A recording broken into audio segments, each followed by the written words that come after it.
Good morning, good afternoon, and good evening, ladies and gentlemen. My name is Muhammad Hasby As-shiddiqy, and in this video, I'm going to talk about verbal and nonverbal communication. So let's just cut to the chase. Before, my understanding of verbal communication was just the art of words, such as idiom, poem, metaphor, or actually whatever words you use to share information and to communicate. And well, after the class, turns out it was true, but to be precisely, it is strictly about vocabulary, the specific words and sentence structures we choose to get our point across. To put it simply, it is what you say. On the other hand, before, my understanding of nonverbal communication was how you deliver or act with those words. It includes things like accent, the unique way to pronounce the language.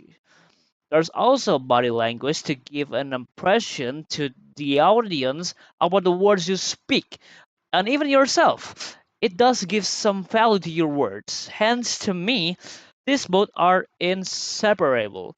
There are two sides of the same coin. Speaking of surprise, honestly, there's nothing to be surprised about with the verbal part because it is expected. But the non-verbal, I was like, oh wow, there's so much more depth to this. Maybe because I really like to speak a lot or speak random nonsense, but well, this is interesting because nonverbal communication felt like a support to the verbal message, which make everything collapse if nonverbal isn't there. Why do I feel like that? Because there's so much to talk about. I mean, what do you mean visuals and rooms are also considered nonverbal? I just knew that.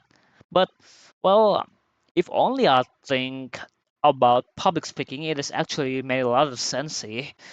Also, there's something deeper. Nonverbal communication consists three subcategories.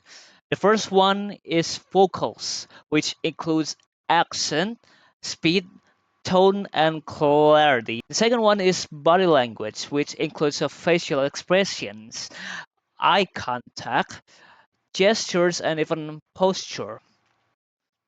Final one is room and visual that we just talked about, which includes presentation design, the room of choice, my looks. That's all.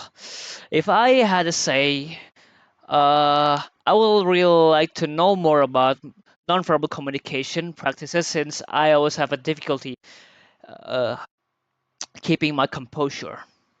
Yeah, that's all. Thank you.